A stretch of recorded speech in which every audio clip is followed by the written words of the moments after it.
Ya, Juanito, ¿me puedes dar el control? Ya está. Ya está.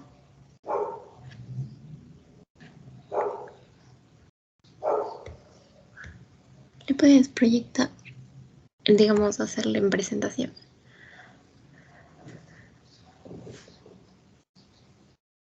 Ahí.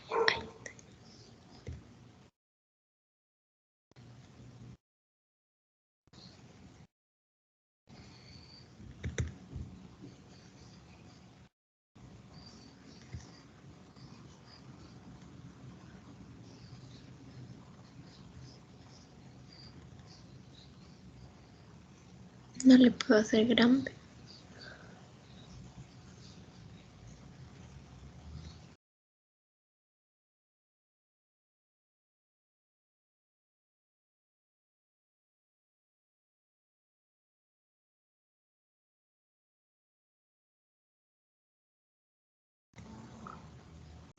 Ya. Bueno, buenos días, doctor y compañeros. Nosotros vamos a hablar sobre la hemofilia A y B. Ya, bueno, dentro de los temas que vamos a abordar va a ser la definición, la epidemiología, etiología, la fisiopatología, las manifestaciones clínicas, el diagnóstico diferencial y el tratamiento.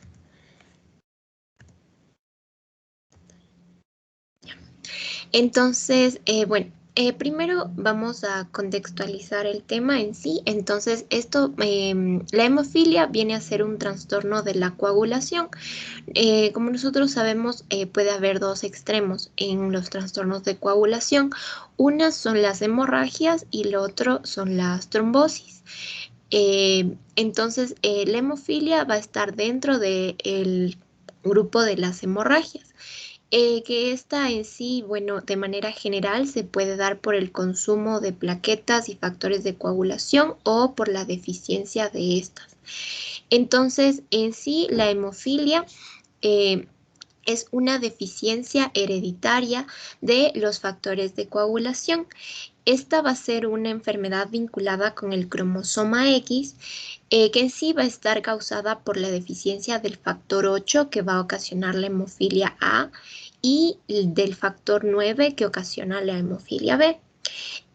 También, como nos mencionó el doctor en clases anteriores, nosotros podemos también tener un trastorno de coagulación debido a deficiencias adquiridas, que esto en sí ya se va a dar por deficiencias orgánicas como la hepatopatía, la coagulación diseminada y la deficiencia de la vitamina K. Y también puede haber otro, pero dentro de estas deficiencias adquiridas no está la etiología en sí de la deficiencia de los factores 8 y 9, que esto en sí es más por cuestiones hereditarias o congénitas, y también puede darse por desarrollo de anticuerpos, que en este caso se van a conocer como inhibidores de los que son anticuerpos que van a neutralizar o no van a permitir que cumpla la función tanto el factor 8 como el factor 9. Ya. Bueno, dentro de la etiología, nosotros, como se mencionó, esta va a ser una enfermedad que va a estar ligada al cromosoma X. Entonces, bueno, aquí tenemos un árbol genealógico en el que nosotros vamos a ver que siempre los hombres van a ser los que tienen la sintomatología pronunciada, ya que estos al heredar un cromosoma X que esté afectado, van a manifestar en sí toda la patología, ya que estos solamente tienen un cromosoma X en su material genético. En cambio, las mujeres por lo general suelen ser portadoras, ya que ellas pueden tener un cromosoma X deficitario o un cromosoma X cuyo factor 8 o 9 no funcionen o no sean producidos, pero se puede compensar con su otro cromosoma X que está normal. Entonces, como nosotros podemos ver aquí, en sí, si es que si es que el papá no tiene hemofilia y la mamá es portadora, aquí en sí sus hijos tienen el 50% de probabilidad de, en el caso de las mujeres, ser portadoras de la hemofilia y en el caso de los varones, ser hemofílicos, ya que si heredan uno solo de estos cromosomas van a presentar la enfermedad. Se menciona que en las mujeres es el 50% de hijos que van a verse afectados, ya que como vemos aquí, la madre podría heredar a su hijo su cromosoma X normal, entonces aquí el hombre no tendría por qué presentar la enfermedad de la hemofilia. En cambio, se menciona que si el papá es hemofílico, el 100% de sus hijas va a ser una mujer hemofílica portadora, ya que el papá solo tiene un cromosoma X y este va a tener que ser heredado a su hija para la determinación del sexo.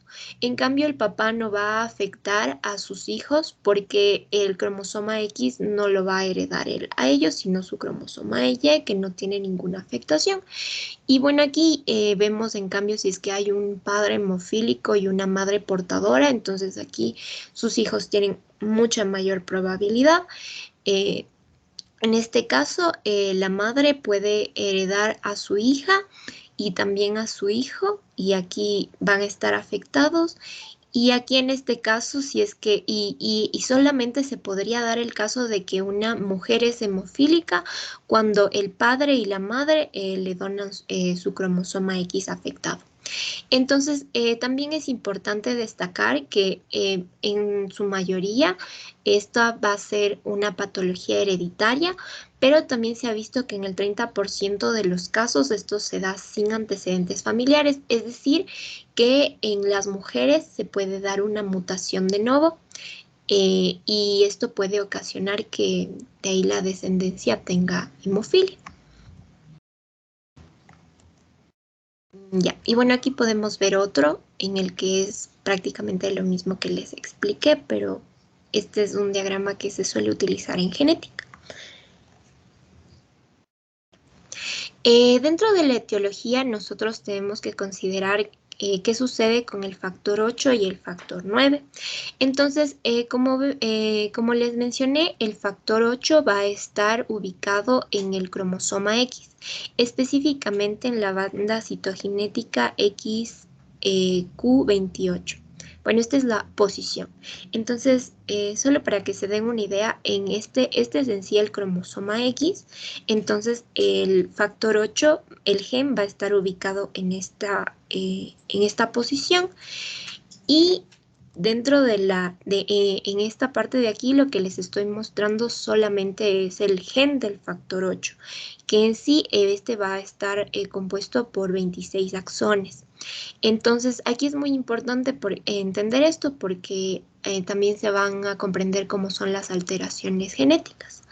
Bueno, esto se encuentra en el núcleo. Ya una vez que ocurre la transcripción, lo que suele ocasionarse es se añaden glicanos, sobre todo a esta parte del dominio B, que lo que es importante destacar aquí es que el factor 8 va a ser un factor de coagulación que va a estar compuesto por una cadena pesada que está formada por los dominios A1, A2 y B, y una cadena ligera que va a estar formada por los dominios A3, C1 y C2.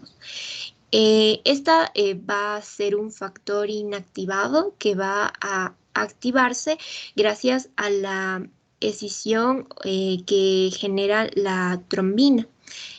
Y esto se va a dar principalmente en las regiones ácidas intermedias cortas, A1, A2, A3. Entonces, aquí estos de aquí van a ayudar a la unión del factor 8 al factor 10 y también van a servir como sitios importantes para la proteólisis del factor 8 por la trombina al factor 10A.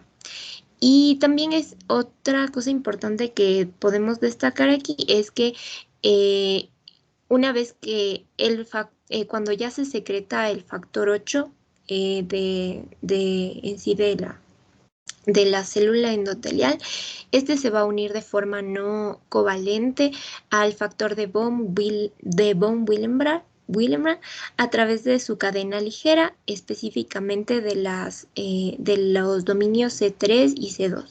Entonces, esto en la sangre va a aumentar su vida en media en una condición normal, ¿ya? Y en cambio, respecto al factor 9, este en cambio se va a ubicar igualmente en el cromosoma X, pero este va a estar en la posición XQ27, entonces un poquito más centromérico. Y en relación al F8, que como vimos estaba en el extremo del cromosoma X. Entonces aquí en sí este va a tener 8 exones. Y también lo que va a suceder es que el factor 9 por lo general se sintetiza exclusivamente en los hepatocitos y se va a activar mediante la eliminación de la proteolítica del péptido de activación, que es este de acá, y esta escisión proteolítica va a ser mediada por el factor 11A activado. Entonces, aquí ya podemos ver que se podría decir que es el factor 9 activado que va a realizar su función. Entonces, ¿qué sucede en sí en la etiología de la hemofilia? Este en sí va a ser causado por mutaciones. Y se menciona que hay más de 500, incluso 1000 mutaciones diferentes en los genes F8 y F9. De estas se puede determinar que existen dos tipos, cuantitativas y cualitativas. En las cuantitativas se podría decir que aquí están, dentro de estas se encuentra la hemofilia severa, en la que las mutaciones van a ser tan graves que no se va a producir en lo absoluto el factor 8 o el factor 9, o los epítopos van a ser muy, muy diferentes. Entonces aquí es importante tener en cuenta esto porque esto va a afectar en que no se dé una tolerancia inmunológica innata, porque en el cuerpo no hay nada de factor 8 o no uno que sea reconocible por el cuerpo. En cambio, las cualitativas quiere decir que hay mutaciones en las que estas solamente van a afectar de cierta manera la función del factor 8 y 9, pero estos pueden generar una inmunidad parcial, una inmunotolerancia parcial. Entonces, dentro de la hemofilia A, lo más característico es que se den inversiones del material genético del intrón 22 y también se pueden dar inversiones del intrón 21. Entonces, por eso era importante mostrarles cómo estaban formados cada uno de estos genes, y también se pueden dar mutaciones y de lecciones grandes. En sí, la parte genética que está asociada a una hemofilia más severa son las inversiones del material genético, y aquí hay una imagen. Se menciona que estas inversiones son más comunes en los hombres, ya que como solamente tienen un cromosoma X, entonces se puede dar esta recombinación más fácilmente. Entonces, como vemos aquí, se va a traslocar esta porción del F8 hacia acá arriba. Y bueno, van a ver esta parte del gen en esta parte de acá y en esta parte de acá. Ya. Entonces, en la hemofilia B, en cambio, se pueden dar en cambio, mutaciones sin sentido, inserciones o delecciones de empalme. Entonces, estas de acá, las mutaciones sin sentido suelen ser en las cadenas ligeras o las pesadas. Y bueno, aquí quiere decir en sí que se va a cambiar en sí pequeñas secciones. Entonces, por lo general, estas no suelen ser mutaciones muy graves y por eso no están asociadas en un alto porcentaje al desarrollo de inhibidores, que bueno, ya les voy a explicar por qué sucede. Entonces, dentro de la hemofilia B se menciona que una de las más características es la hemofilia B de Leiden, que esta en sí, como vemos aquí, en el gen 9 iba a estar compuesto por 8 exones. De aquí del 1 al 4 se caracterizan porque estos permiten la unión a los factores de transcripción. Y aquí lo que sucede es que habían mutaciones que no permitían la unión de estos factores de transcripción, entonces no había la producción de este factor 9.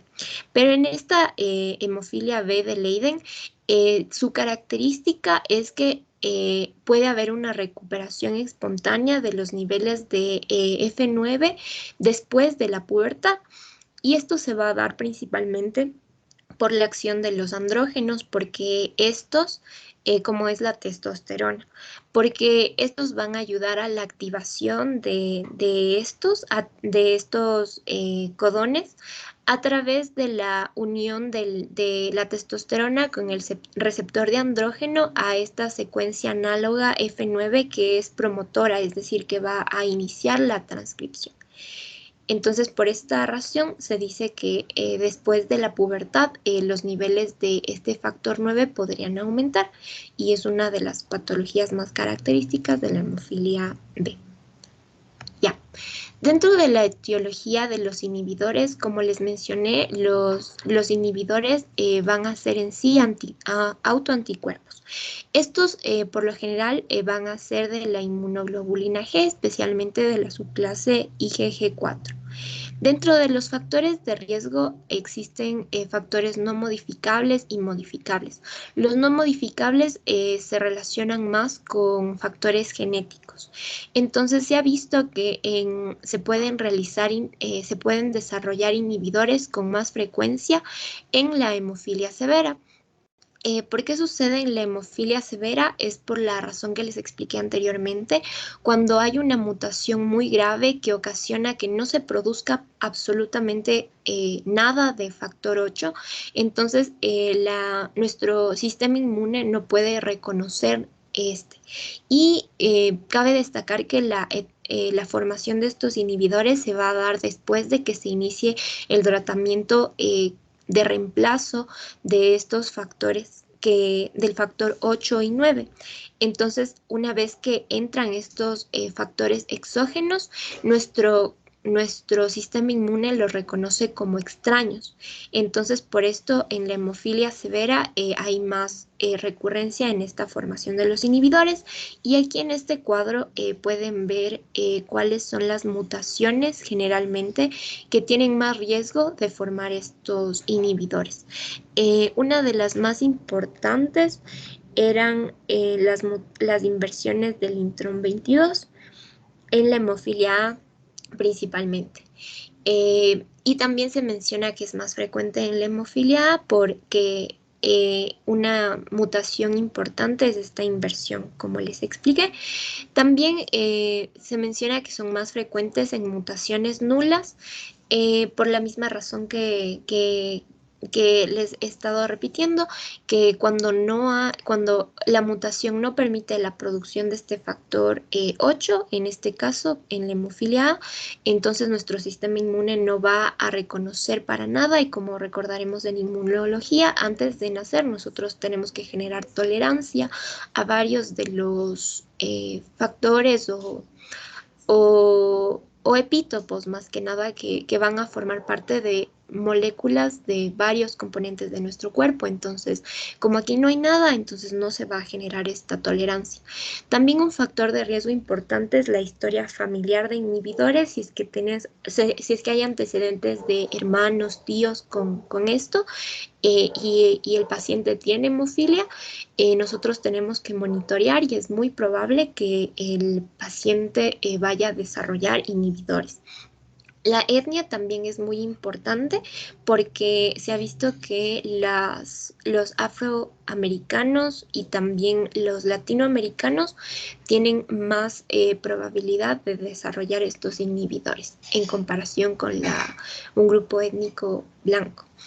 En cambio, los factores de riesgo modificables, esto en sí tiene que ver con que la exposición en sí de a los factores 8 y 9 de reemplazo sean muy fuertes. Es decir, cuando nosotros, el paciente tiene hemofilia y por primera vez recibe este reemplazo debido a que este es necesario porque la hemorragia se ha desencadenado por un traumatismo o por una cirugía grave o por inflamación o infección, nosotros vamos a necesitar infundir mayor cantidad de estos factores 8 y 9 exógenos a nuestro paciente. Entonces, esto va a desencadenar que pueda generar esta reacción y ocasionar y generar autoanticuerpos para esto.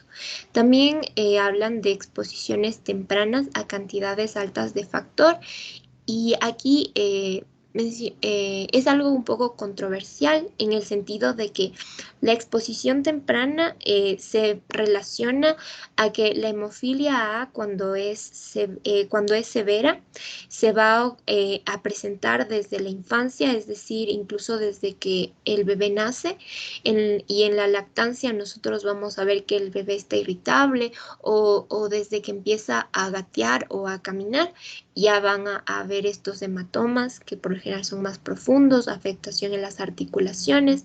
Entonces, por lo general, se relaciona un poco lo de la edad con la hemofilia severa, porque no hay ninguna producción de factor 8 en este caso, o 9. Pero se menciona que como un factor de protección se puede dar el inicio de profilaxis temprana. ¿Y esto a qué se refiere? Se refiere a que la presencia de inhibidores o autoanticuerpos, nosotros, una vez que iniciamos el tratamiento, tenemos que observar a todos los pacientes independientemente de la edad, pero como vemos en los niños es más frecuente. Entonces, bueno, aquí la palabra no está bien espontáneo, sino transitorios. Entonces, el hematólogo lo que va a hacer es observar al niño y va a ver si es que los autoanticuerpos permanecen menos de 6 meses, entonces estos inhibidores se pueden considerar como transitorios.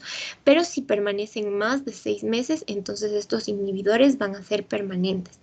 En este caso, lo que se tiene que hacer es iniciar una profilaxis temprana, que lo que mencionaban es que esta se debe dar debe ser lo más pronto de cuando ya se da el diagnóstico, pero por lo general en sí que sea menor a 5 años desde lo que se inició el pronóstico, ya se tiene que empezar a dar un tratamiento, que es con esta reposición del factor 8 en cantidades graduales, así, dependiendo de lo que necesite el paciente. Entonces, esto podría ser un factor protector para que no se desarrollen inhibidores a la larga o estos no tengan una respuesta muy alta. Y otra situación controversial es el tipo de concentrado, porque hay concentrados de factor 8 o 9 que son recombinantes o de baja, intermedia o alta pureza que son extraídos del plasma. Entonces, esto aún no se determina en sí si es que tiene una gran influencia, pero se está investigando. Y ya. Dentro de la etiología, nosotros ya en la fisiopatología, bueno, no, lo que hay que reconocer aquí es que los inhibidores pueden tener una respuesta alta o baja, que esta se va a medir en unidades de Bethesda, si no estoy mal. Entonces, las unidades de Bethesda lo que hacen es este número indica si la respuesta del inhibidor es alta o baja. ¿A qué se refiere esto? Cuando son de título alto, es decir, mayor a 5 unidades, esto significa que cuando existe la reposición con un factor 8 o 9 recombinado o proveniente del plasma, sucede que apenas el paciente recibe este factor recombinado, la cantidad de autoanticuerpos que se produce se eleva mucho. Entonces esto significa que los inhibidores son de título alto y que el paciente es un alto respondedor. Entonces aquí el factor que ha sido infundido va a ser neutralizado rápidamente, y por esto es muy importante considerar si el paciente tiene inhibidores o no, porque esto va a influenciar en la respuesta al tratamiento. Además, se menciona que aquí hay una respuesta anamnéstica porque la exposición al factor desencadena nuevos inhibidores rápidamente. Entonces, como vemos aquí, hay un pico de elevación muy alto. Ya. Aquí nosotros vemos en esta curva cuando se da esta exposición al factor 8, que va a ser el desencadenante, vemos cómo se eleva la producción de estos anticuerpos. Se deja de infundir y estos nuevamente van a bajar, y así. Entonces, una respuesta anamnésica es cuando se da esta exposición y la producción de anticuerpos es exponencial, entonces sube incluso hasta 100 unidades Bethesda o más. Y se deja, entonces baja en picada. Entonces esto es un respondedor alto. En cambio, un paciente con inhibidores a título bajo quiere decir que se les va a administrar este factor 8 o 9 recombinante o el que se elija, y no va a haber una respuesta muy exagerada. Entonces esta es una ausencia de respuesta amnéstica. Y esto es de buen pronóstico en sí.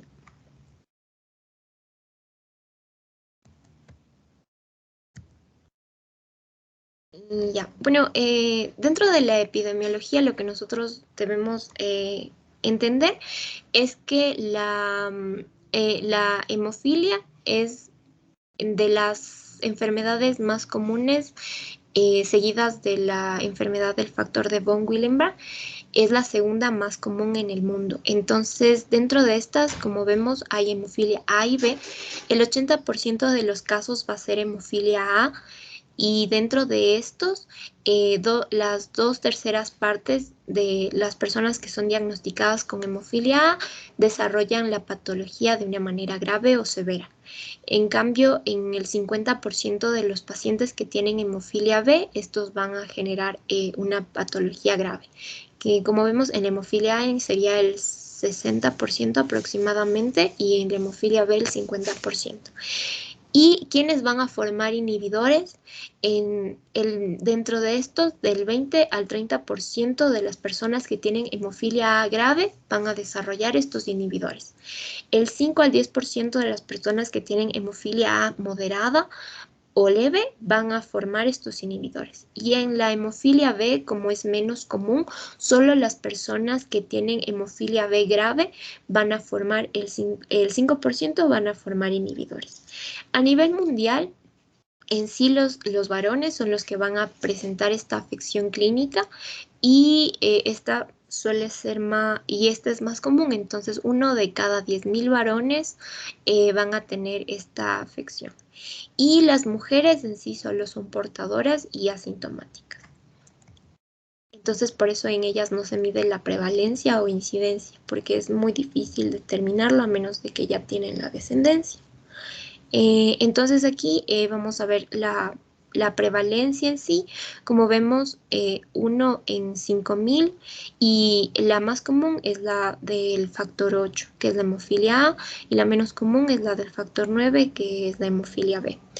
Y como vemos aquí, un poco se confunden con los números acá, pero como vemos acá, la incidencia van a haber 60 a 100 casos nuevos en sí en la hemofilia B, y de 10 a 20 casos nuevos con la hemofilia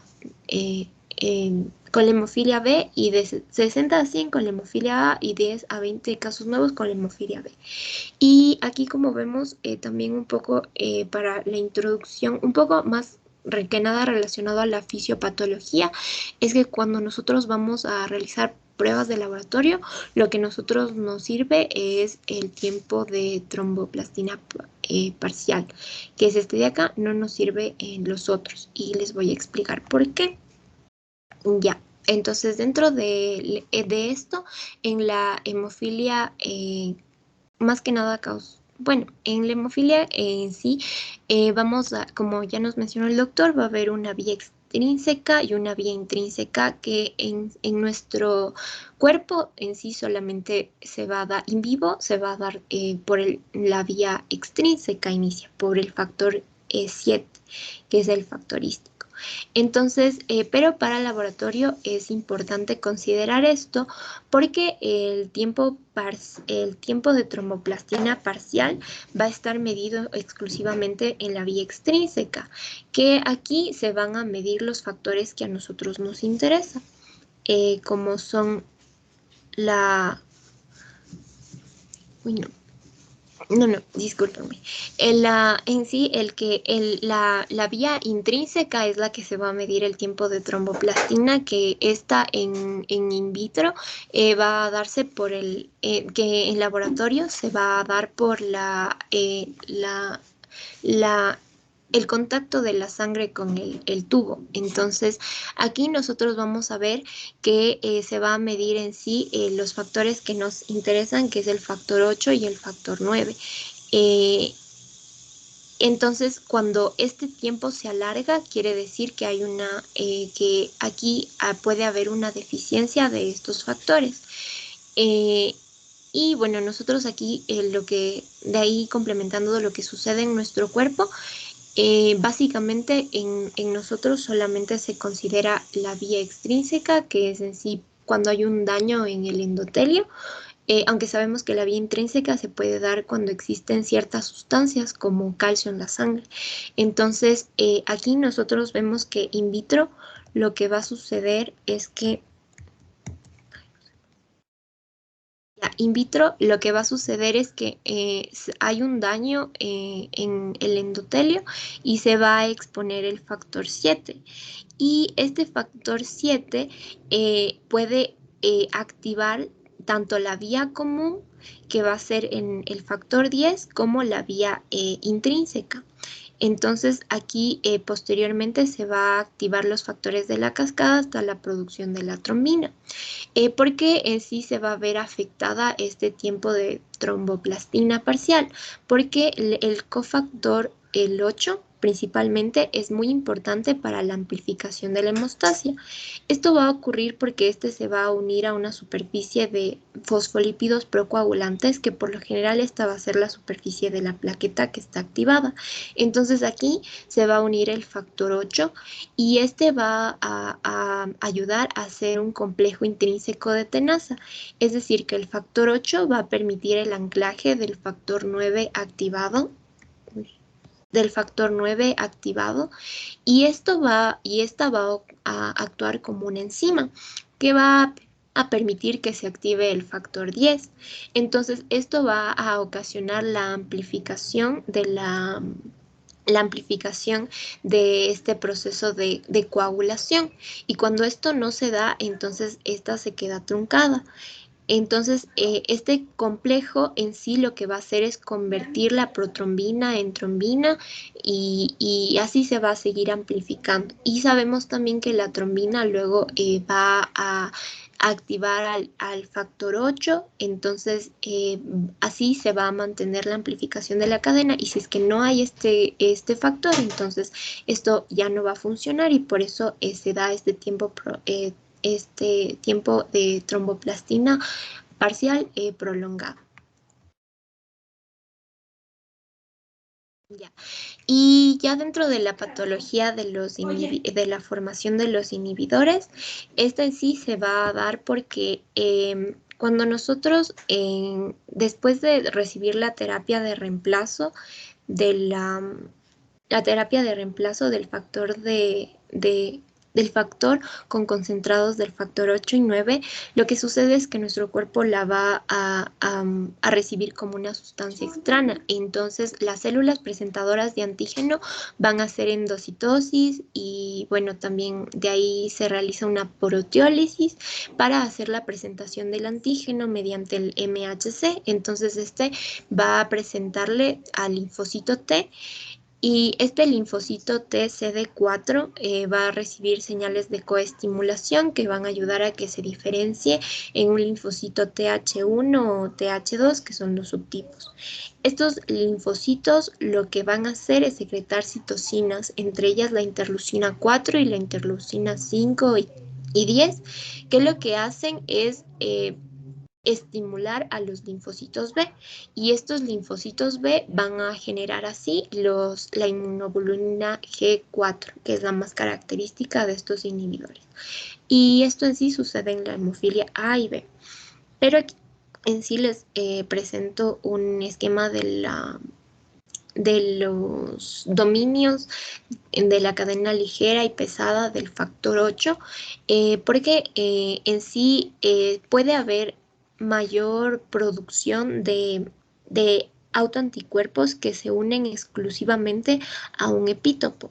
Y dentro de los más importantes eran los inhibidores de haloanticuerpos neutralizantes que pueden interrumpir la unión al factor de von Willebrand, que como ven puede ser este de aquí o estos de acá, que son generalmente el de la cadena ligera, que es los dominios A3 y A2.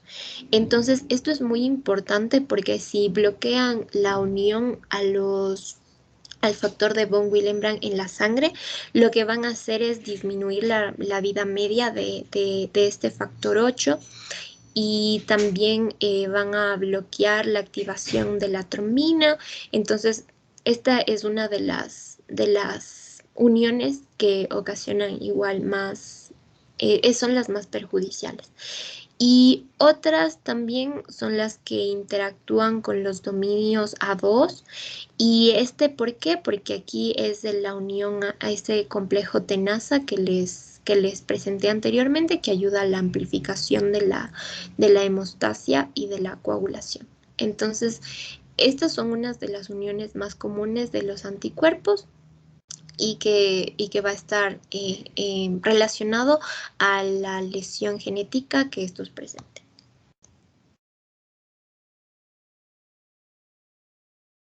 Bien. Gracias. Bien, ahora vamos a hablar acerca de las manifestaciones clínicas y estas van a estar estrechamente relacionadas con el nivel del factor 8 o del factor 9 que exista a nivel plasmático. Entonces, estas están divididas en tres, en severas, moderadas y leves. Las leves va a ser cuando existe de 5 a 40 unidades internacionales por decilitro o del 5 a menos del 40% del nivel del factor. En estas vamos a encontrar que son hemorragias graves ante un factor precipitante como un traumatismo o una cirugía importante. Luego tenemos las moderadas cuando existe un nivel del 1 al 5% del factor, tanto factor 8 como factor 9. Y esta va a presentarse hemorragias espontáneas, ocasionales, hemorragias prolongadas ante traumatismos o cirugías menores.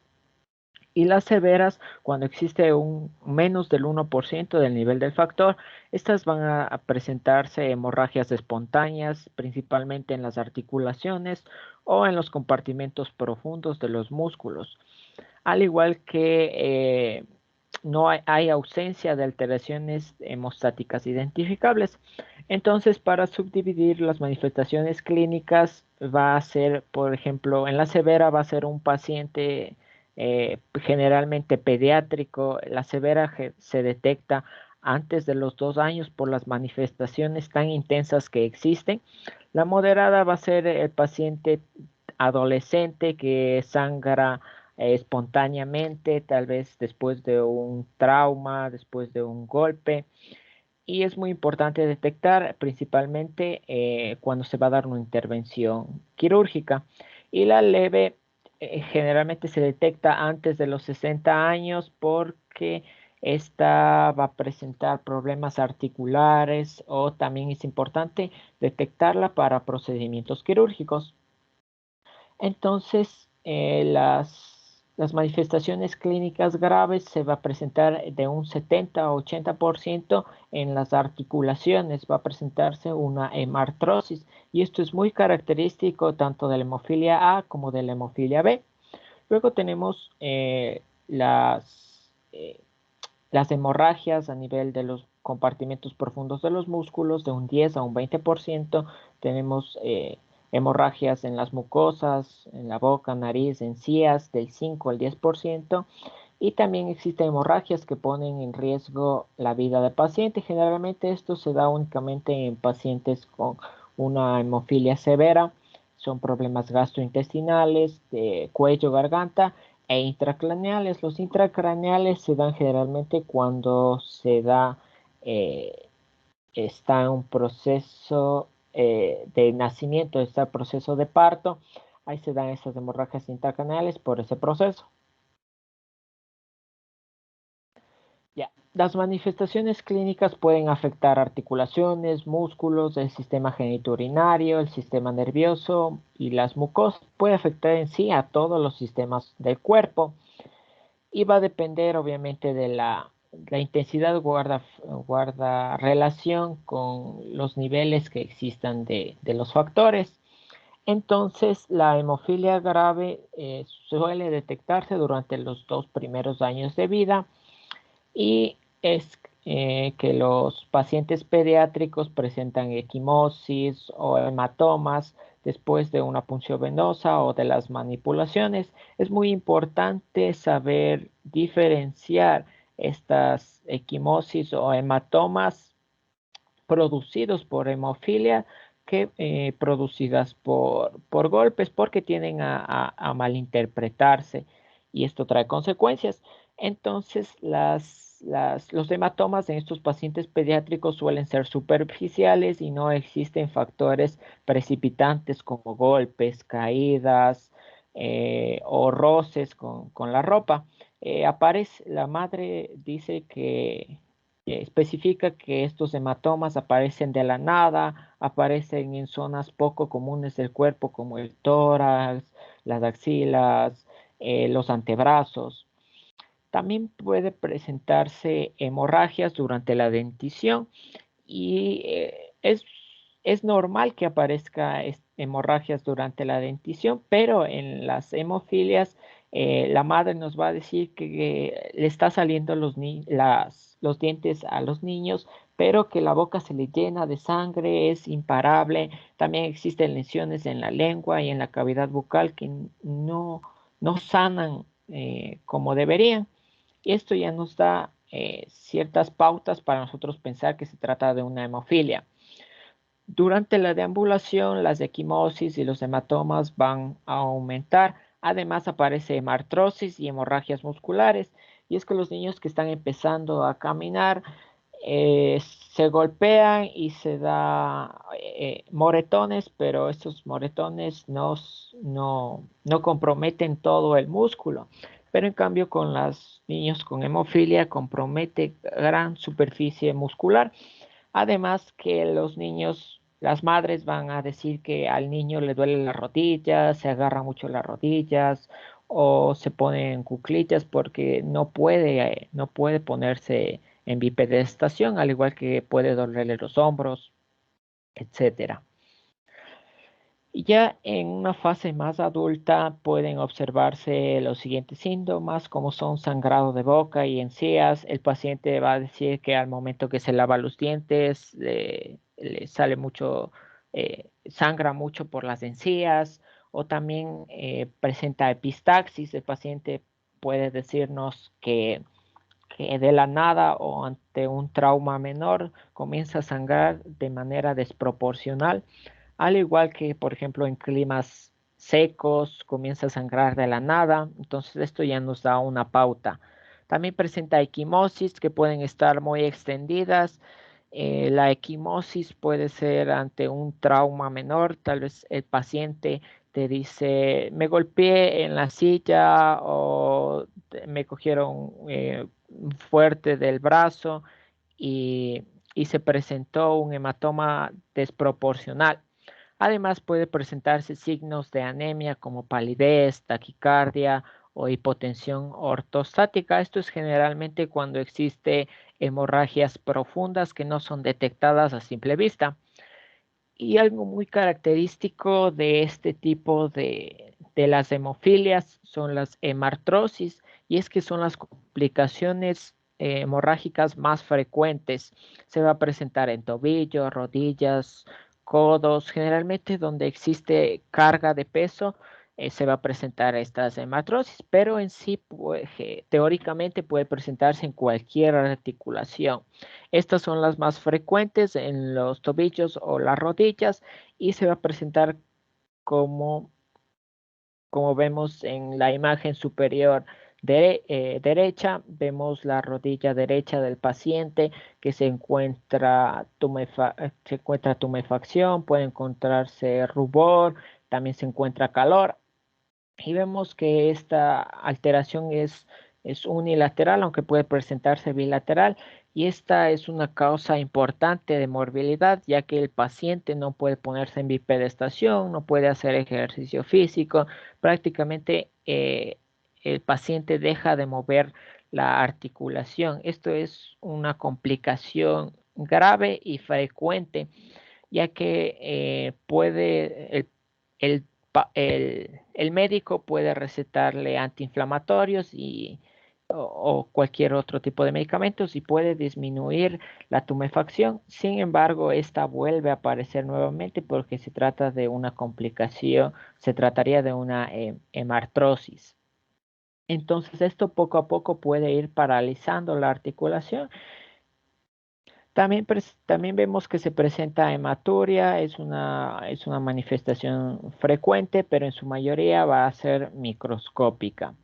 También las hemorragias del sistema nervioso central a nivel craneal son poco frecuentes, se presentan del 2.5 al 8%, y estas se detectan antes de los 20 años por los dolores de cabeza intensos que se presentan. Estas hemorragias generalmente son subaracnoides, aunque en un 26% pueden presentarse subdurales. Luego tenemos el diagnóstico, y dentro del diagnóstico la interpretación clínica, las manifestaciones son muy importantes, y es que se debe hacer una correcta anamnesis y una correcta historia familiar, porque como vimos, esta es una enfermedad relacionada con el sexo. Entonces nosotros, si vemos las manifestaciones, si al nosotros examinar al paciente o al hacer la anamnesis del paciente, nosotros sospechamos de que se trata de un problema hemorrágico o de un problema de coagulación, nosotros debemos preguntarle al paciente tal vez si su abuelo tuvo problemas de hemofilia, o si su madre o sus padres tuvieron problemas de hemofilia. Y es que si el abuelo materno del, del paciente tuvo hemofilia, es muy probable en un 50% de que el paciente varón tenga hemofilia. Y si la madre en circunstancias especiales tiene hemofilia, es muy probable en un 100% que el paciente masculino tenga hemofilia. Entonces, por eso es muy importante hacer la historia familiar. Luego, la anamnesis, el paciente sangra sin factores precipitantes, es decir, tal vez el trauma no fue muy fuerte o no existió ningún trauma y comienza a sangrar o comienza a ver hematomas. En el examen físico, nosotros vemos, al examinar el cuerpo del paciente, vemos gran cantidad de hematomas que se dispersan por los grupos musculares. Entonces, muchas de las veces los pacientes no identifican esto, no se dan cuenta de estos hematomas, entonces ya nos da una pauta a nosotros para pensar que se trata de esta enfermedad.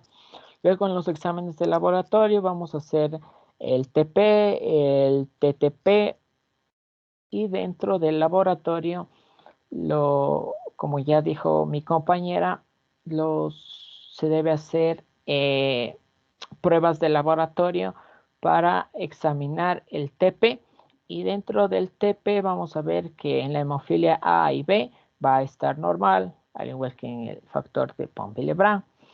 Luego tenemos el tiempo de tromboplastina activado, que en el caso de la hemofilia A y en la hemofilia B va a estar prolongado.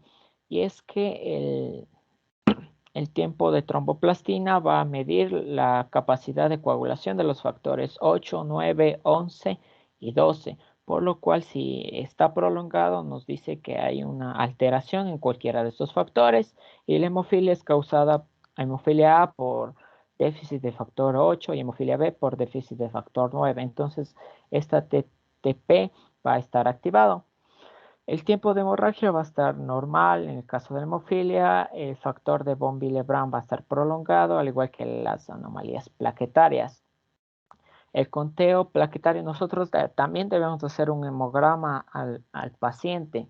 Entonces vamos a ver que el hemograma va a estar normal. Sin embargo, cuando existe hemorragias abundantes o el paciente sangra durante un tiempo prolongado, la hemoglobina y los glóbulos rojos pueden ser ligeramente graves, ligeramente bajos.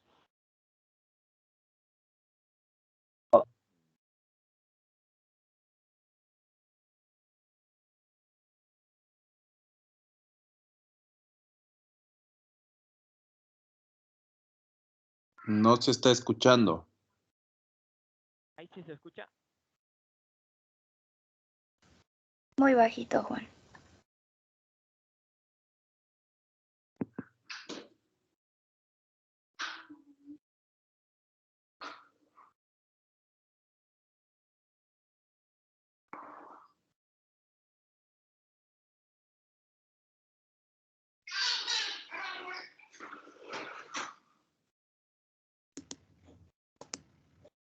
¿Ahí me escuchan? Sí, ahí. Ya. Un dato extra para que ustedes tengan en cuenta es que estas muestras se deben mantener entre los 20 y 25 grados centígrados, y se debe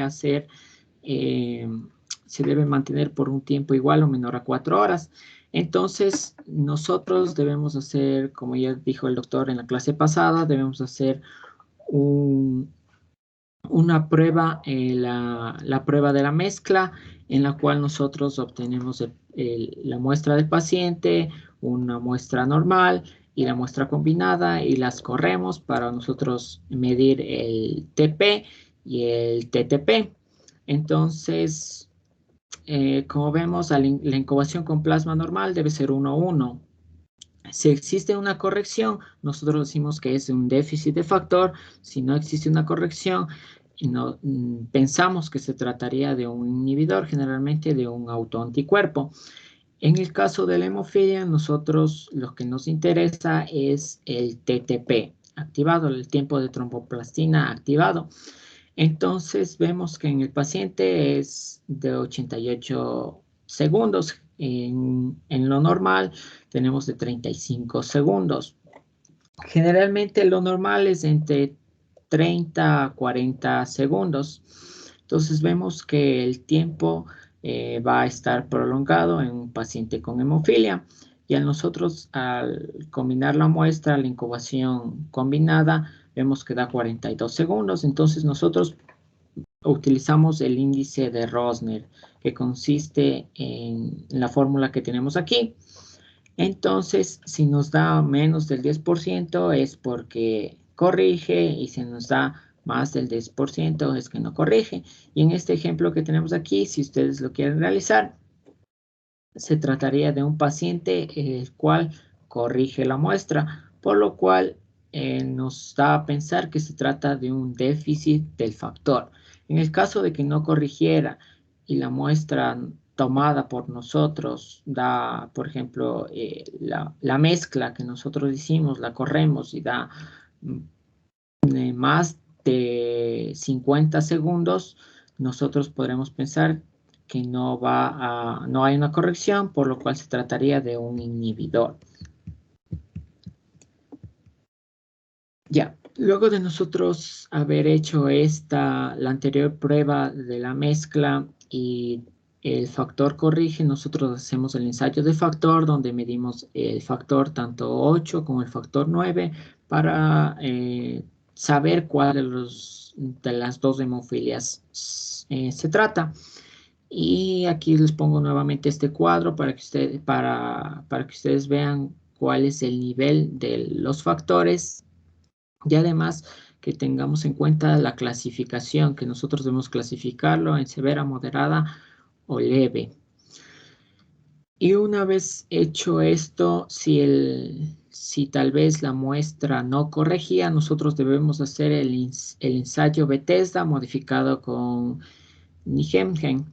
Entonces, esta es un ensayo característico, puesto que el inhibidor principalmente del factor 8, porque recuerden que el factor 8 es donde se presentaba mayor cantidad de inhibidores, tienen dos características y es que presenta un tiempo y presenta temperatura dependientes, al igual que presenta pH dependientes. Entonces el ensayo Bethesda va a medir o va a tomar en cuenta estos tres aspectos para identificar si se trata de una deficiencia del factor 8 por la presencia de inhibidores.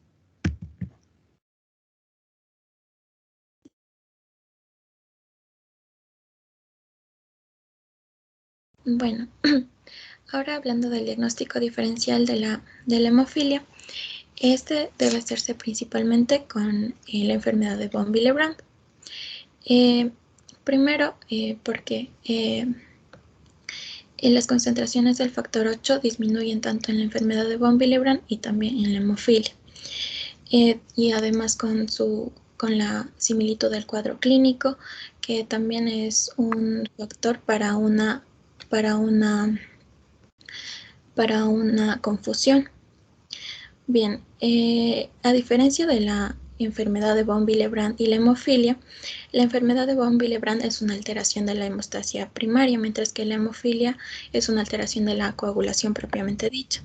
Además, la enfermedad de von Willebrand se hereda con un patrón autosómico recesivo en un contraste con el patrón ligado a X de la hemofilia A y la hemofilia B.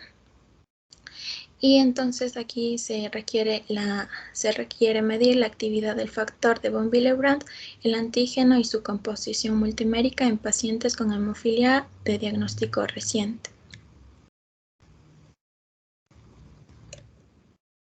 Bien, dentro del tratamiento, actualmente la hemofilia no tiene cura. El tratamiento principal es un concentrado de factores de coagulación del factor 8 para la hemofilia A y del factor 9 para la hemofilia B. Estos concentrados están hechos a base de sangre humana o también están hechos con tecnología de ADN recombinado. Algunos no tienen ingredientes de origen humano o animal. El producto final es un polvo que se mezcla con agua estéril antes del uso. El tratamiento es profiláctico o también cuando es necesario. Entonces, este tratamiento principal, que es el tratamiento de reemplazo del factor deficiente, tanto para la hemofilia A y para la hemofilia B, se requiere aumentar transitoriamente el factor deficiente, por ejemplo, en un 30% para un proceso dental, una hemorragia articular incipiente, en un 50% para una hemorragia grave, articular o intramuscular grave. Y se debe aumentar en un 100% como por ejemplo antes de una cirugía mayor, una hemorragia intracraneal, intracardíaca u otra afección grave. Estas infusiones reiteradas al 50% de la dosis inicial deben ser cada 8 a 12 horas. Se deben mantener las concentraciones mínimas mayores al 30% durante 7 a 10 días. Después de una cirugía mayor o hemorragia potencialmente letal también. Entonces, en la hemofilia A, cada unidad sobre kilogramo del factor 8 aumenta la concentración del factor 8 en un 2% aproximadamente. Y para aumentar la concentración del 0 al 50%, entonces se requieren alrededor de 25 unidades sobre kilogramo. Esto en la hemofilia A. En la hemofilia B es lo mismo, se requieren las mismas concentraciones del factor. Sin embargo, para alcanzar estas concentraciones, las dosis del factor 9 deben ser más altas, ya que este factor es más pequeño que el factor 8 de la hemofilia A. Y a diferencia del factor 8, el factor 9 es más extravascular. Entonces, hay que diferenciar el tipo de tratamiento y la frecuencia del tratamiento. Tenemos una hemofilia leve, una hemofilia moderada y una hemofilia severa. La hemofilia severa es la más frecuente el cuadro clínico más frecuente de la hemofilia, con un 60%.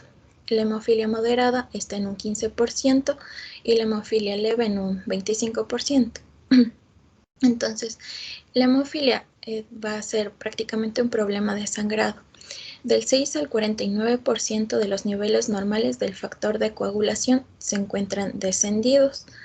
Y aquí se va a presentar más problemas de sangrado en una cirugía mayor, en heridas muy graves.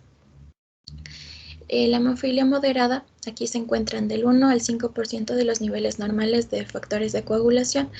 Y aquí los problemas de sangrado se van a encontrar en lesiones, también pueden ocurrir sangrados espontáneos. Y en la hemofilia severa, menor al 1% de los niveles de factores de coagulación se encuentran descendidos. Entonces, aquí se va a encontrar un cuadro clínico más severo. Por lo tanto, va a haber hemorragias articulares, intramusculares y problemas de sangrado con lesiones muy, muy menores, como por ejemplo un corte mínimo. Aquí van a haber problemas de hemorragia. Entonces, en el tratamiento para los pacientes con hemofilia leve moderada, rara vez se requiere un tratamiento, pero para los pacientes con hemofilia grave, el tratamiento de prevención debe ser siempre, y también para resolver las hemorragias. Entonces aquí vamos a tener un agente antifibrinolítico como el ácido aminocaproico, que vamos a encontrar en una dosis de 2,5 a 4 gramos por vía oral 4 veces al día durante una semana. También tenemos el ácido tranexámico con una dosis de 1 a 1,5 gramos por vía oral 3 a 4 veces al día durante una semana. Esto para prevenir la hemorragia tardía después de extracciones dentales u otro traumatismo de la mucosa bucofaringea, en hemofilia A y en hemofilia B. La desmopresina solamente se aplica para pacientes con hemofilia A leve, y esto es especialmente antes de un tratamiento dental en cirugías no mayores. Y es una hormona artificial que aumenta el nivel de los factores en la sangre. En este caso sería el factor 8.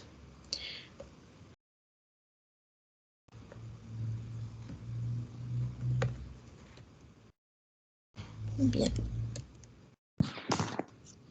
Entonces vamos a tener un tratamiento profiláctico de control y de reducción del sangrado.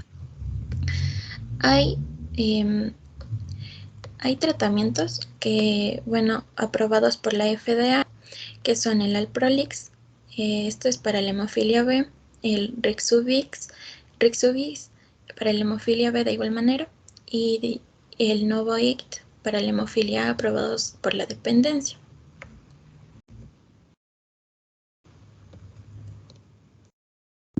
Bien, existe también otras complicaciones de la hemofilia. El tratamiento para pacientes que desarrollan inhibidores. Como explicó mi compañera, la hemofilia puede ser tanto por déficit de los factores 8 y 9 para hemofilia A y B respectivamente, o también puede ser por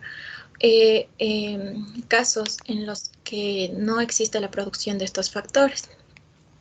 Entonces, cuando hay pacientes que no tienen, o sea, no han tenido estos factores en su organismo, cuando se les administran estos factores, van a desarrollar inhibidores, que van a ser anticuerpos que van a atacar a estos factores 8 y 9 de la hemofilia. Por lo tanto, hay que tener un tratamiento para los pacientes que desarrollan estos inhibidores. Entonces vamos a tener un tratamiento a corto plazo y un tratamiento a largo plazo. Y un tratamiento a corto plazo va a ser un manejo para eventos hemorrágicos. Los agentes puentes o bypass se conocen a los medicamentos para estos tratamientos. La eficacia va a ser del 80 al 90%.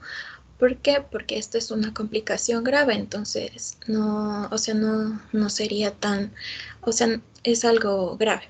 No sería como el tratamiento anterior que tiene una eficacia mayor, ya que ellos no desarrollan inhibidores que van a atacar a los fármacos. Entonces, cuando se administran los factores de la coagulación, normalmente estos van a ascender en nuestro organismo y poco a poco van a seguir disminuyendo. Pero cuando existen estos inhibidores, la administración de estos factores no va a aumentar tanto. Entonces se van a mantener en mínimas cantidades. Es así que no se van a controlar de manera adecuada estas hemorragias, estos trastornos de la coagulación.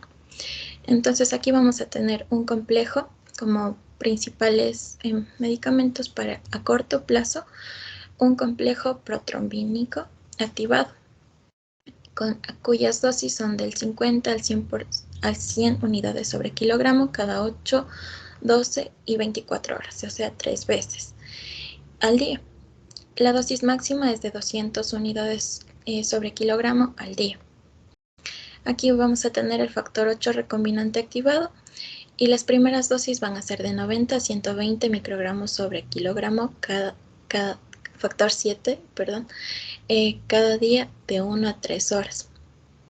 La dosis máxima va a ser de 270 unidades sobre kilogramo por una vez recomendado en manejo precoz de eventos hemorrágicos en reemplazo de las 3 dosis de 90 al día.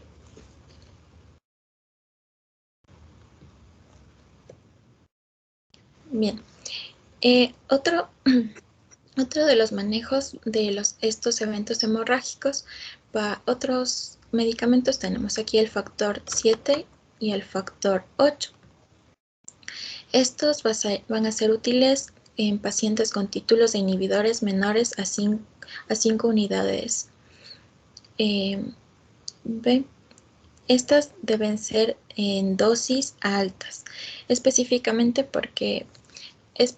en pacientes que no tienen las unidades Bethesda tan altas, ya que si presentan, aquí tengo un esquema en donde si el paciente presenta unidades Bethesda mayor a 5, entonces requieren altas dosis, pero si el paciente no tiene unidades Bethesda mayores a 5, es decir, tienen menores a 5, significa que van a requerir dosis bajas. Las unidades Bethesda van a determinar el peso de estos inhibidores. Entre mayor sea este número, mayor es el peso de estos inhibidores y mayor va a ser las complicaciones del paciente. Entonces, lo mejor sería que el paciente tenga menor a 5. Bien, aquí, como se explicó, también tenemos la desmopresina y este es solo útil, como les dije, en la hemofilia leve con inhibidores administrado exógeno y que mantienen el factor 8 propio sin alterarse.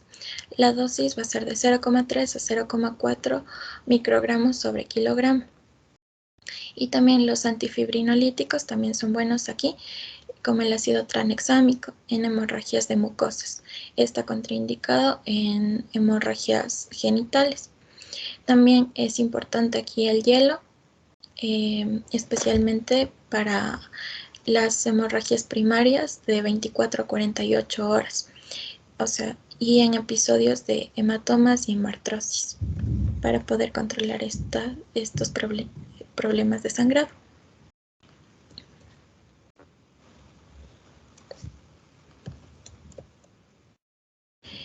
Y ahora tenemos otro tratamiento que este va a ser a largo plazo y que va a ser más efectivo que el a corto plazo, porque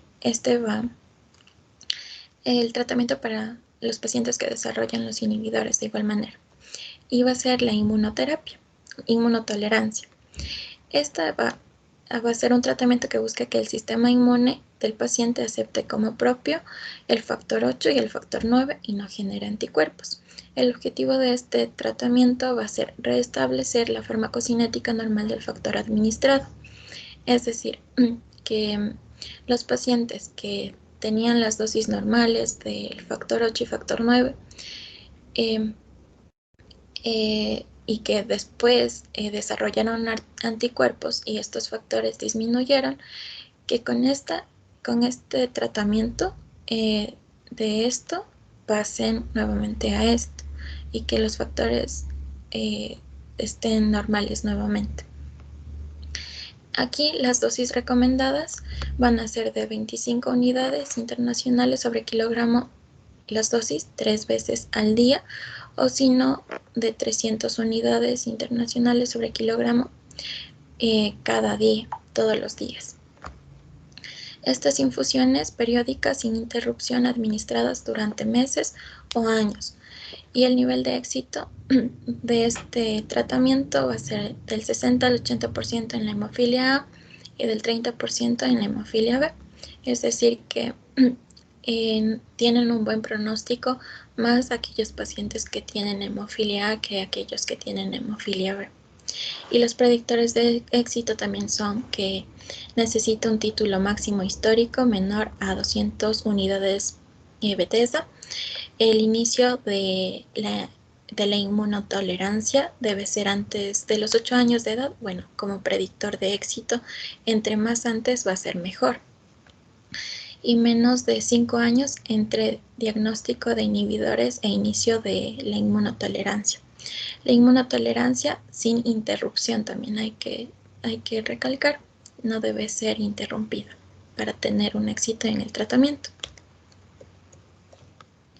Y aquí entonces vamos a tener el tratamiento. Y bien, después de haber realizado el examen de laboratorio que identifica las unidades Bethesda, entonces aquí tenemos un resultado menor a 25. Entonces aquellas personas que tienen un resultado menor a 25 van a tener un muy buen pronóstico histórico para una pre-inmunotolerancia. Aquellos que tienen un valor de 25 a 199 van a tener de igual manera un buen pronóstico, pero no tan bueno como ellos. Y aquellos que tienen un valor de 200 a 999 unidades Bethesda, ellos van a tener un menor pronóstico, un pobre pronóstico, y peor aún aquellos que tienen mayor a 1000 unidades Bethesda. Entonces aquí lo que se trata de explicar es que aquellos pacientes que se encuentran severos, prácticamente que hayan desarrollado inhibidores mayor a 6 meses, que son aquellos inhibidores permanentes, por lo tanto ellos requieren hacerse este examen para poder determinar su tratamiento. Es útil este examen para poder identificar su severidad y así que tenga el tratamiento éxito o no, o fracaso. Muchas gracias.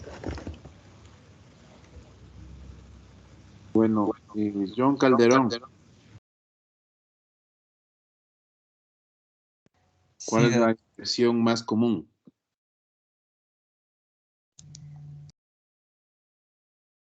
disculpe, Doc. ¿Cuál es la inversión más común en la hemofilia A?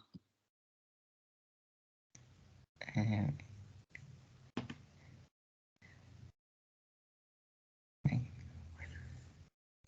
la 22, Doc. Kevin Castillo. Sí, Doc. ¿Cuál es la herencia predominante en la hemofilia B?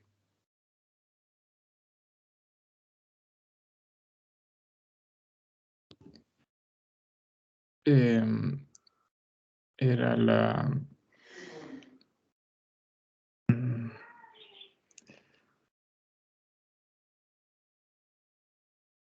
hemofilia B grave.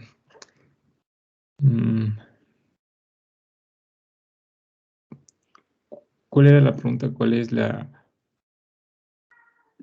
herencia predominante en hemofilia B?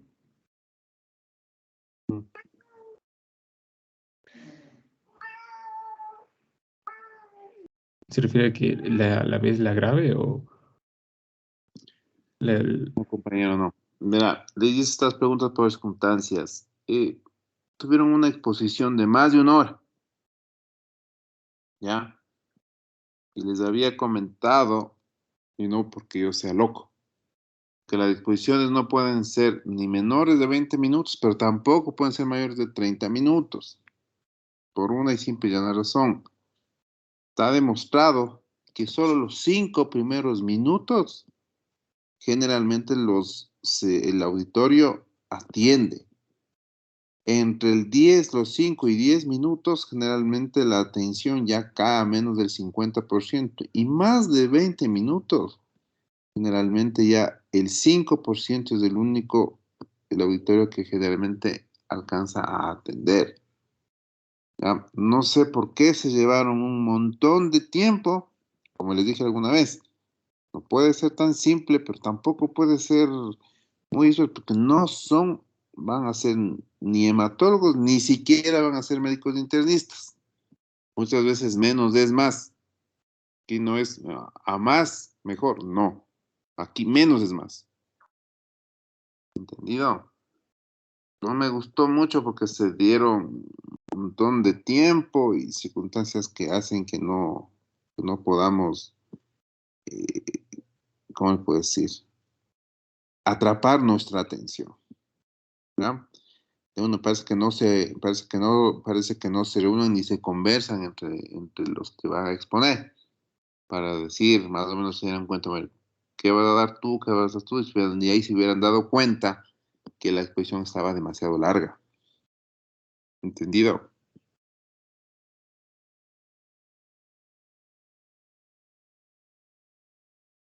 ¿Aló? Sí, doctor. Sí, Doc. Sí, doctor. Sí, Doc. ¿Qué les pasó? ¿Por qué muy largo? Y esta enfermedad horrible. Peor van a captar la atención del auditorio. Sí, Doc, lo que pasa es que como nos mencionó que los inhibidores íbamos a ver en la hemofilia B, entonces no había, o sea, como que estaba completa la información de No, entenderla. el problema no fue la última exposición, sino la parte primera, que fue un bolón de información, primero no concisa y no dirigida para estudiantes de medicina. Por eso inclusive siempre trato para que no pasen eso, les trato que las dos hemofilias les den un solo tema, justamente para evitar eso. Información sobre información que hacen que se nos dispare la imaginación. Les juro que de todos los 17 que estamos, 18 que estamos, dejamos ya de atender los 5 primeros minutos. ¿Me equivoco o no me equivoco?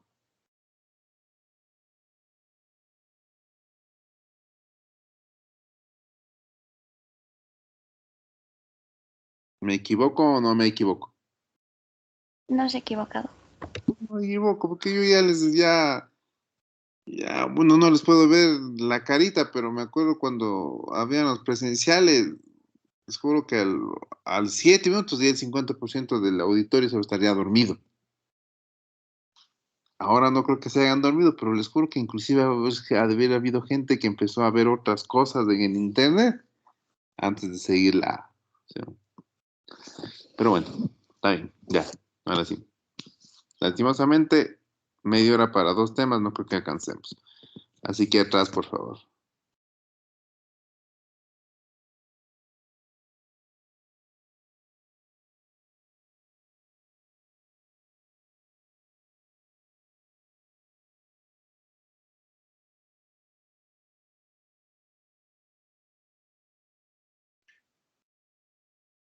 Ya, entonces, básicamente un tema que es importante saberlo, en este caso las alteraciones, las coagulopatías o las alteraciones de la hemostasia más comunes, diabetes y sangrado, como les habíamos comentado, era el factor de von perdón, la enfermedad de von Willebrand, y debajo de esta, la hemofilia A y la hemofilia B. Ya, siguiente. Tomar en cuenta que las hemofilias son trastornos de coagulación, pero son deficiencias hereditarias, es decir, alteraciones que se heredan, ¿no? Principalmente de factores. Hay otro tipo de hemofilias también, no solo hay la A, la B, hay otros, por ejemplo, deficiencias de factor 7, por ejemplo, hay deficiencias de factor 5 también, pero son extremadamente, eh, extremadamente raras, ¿ya? Pero las más comunes son la hemofilia A, la hemofilia B, inclusive a veces se conocían como la hemofilia C, hay algunas, hace algunos años. Como digo, no solo son estos factores los únicos que pueden ser deficitarios, hay muchos factores que pueden ser deficitarios, pero generalmente las alteraciones, en este caso las más comunes, dentro de lo infrecuente que son estas, la A y la B son las que más predominan, por un lado. Por otro lado, toman vital importancia clínicamente porque son las que realmente provocan una diátesis hemorrágica importante y las complicaciones que luego empezaron a hablar. Pero ojo, ¿no? Sí existen otro tipo de deficiencias hereditarias de otros factores, pero que generalmente no producen, no son. Por ejemplo, hay la deficiencia del factor 13, por ejemplo. No se les llaman una hemofilia netamente, no se llaman hemofilia en sí, pero por ejemplo ha habido descripciones de 13 familias rusas, ¿ya? Cosas así, muy infrecuentes, ¿ya? Siguiente, ya, la etiología, como sea, la herencia, ¿no? La herencia es importantísima porque esta es una herencia que es ligada al sexo, es decir, ligada al X. ¿Por qué? Porque la mayor parte la conformación del factor se da a través, se codifica en el factor X, en el consoma X, perdón. Entonces es importante que la herencia es básicamente igual que el paciente que tiene las enfermedades ligadas a la X, ¿no? Es decir, que las mujeres básicamente se convierten en portadoras y generalmente el varón tiene la 25% de generar enfermedad, ¿ya? Cuando existe un portador y un varón con enfermedad, ¿cómo se llama? La probabilidad de tener un hijo con hemofilia, pues obviamente ya es el del 50%. ¿Listo? Ya, entonces aquí me llamó la atención porque dice portadora hemofilia en mujercitas. No es muy difícil encontrar hemofilia en mujercitas y en este caso muchas veces ¿cómo les puedo decir? La hemofilia en mujeres básicamente está establecida por dos circunstancias. La primera, por inactivación del cromosoma, ¿ya? Activación del cromosoma, que es el síndrome de inactivación, es decir, que a veces se inactiva el cromosoma X bueno y queda el cromosoma X alterado, es el que tiende a funcionar, y por eso sí puede haber hemofilia en mujercitas, ¿ya? La otra situación que también es importante, que muchas veces se confunde, como les había dicho en la vez anterior, era la confusión de el factor de la enfermedad de von Willebrand 2N, en la cual se está establecido que existe una deficiencia del factor de 8 por la alteración del von Willebrand. Entonces, esa es muchas veces la circunstancia o la situación que más puede tomar en cuenta que se tenga, se confunda con factor hemofilia, en este caso en mujercitas, ¿no? Y como aquí dice en el último ejemplo, bueno, sí, puede haber la posibilidad, como que digo, de que la mayor parte de mujeres generalmente se convierten en portadoras. ¿Listo?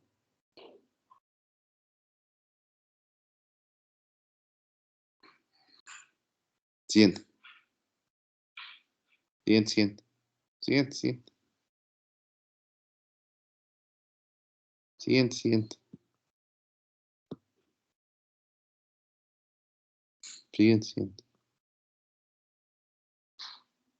Siguiente. Todo. Ya, esperen acá ahí ya. Entonces, manifestaciones clínicas. Manifestaciones clínicas, buscando pacientes que sangra, ¿no? Algo había comentado aquí el compañero o la compañera, que yo creo que las alteraciones de la hemofilia son básicamente alteraciones de hemostasia secundaria, de las enfermedades de von Willebrand son alteraciones de la hemostasia primaria. Pues no es tanto así. Solo la enfermedad de von Willebrand tipo 1 realmente da casi exclusivamente sintomatología de hemostasia primaria. Pero ciertas enfermedades de von Willebrand tipo 2 y también la enfermedad de von Willebrand tipo 3 generan alteraciones de la hemostasia tanto primaria como secundaria, ¿sí? Lo que sí, las hemofilias casi en su totalidad darán alteraciones casi exclusivamente de la hemostasia secundaria, ¿ya? Entonces, por eso muchas veces es confundida clínicamente el factor de la enfermedad de von Willebrand ¿cómo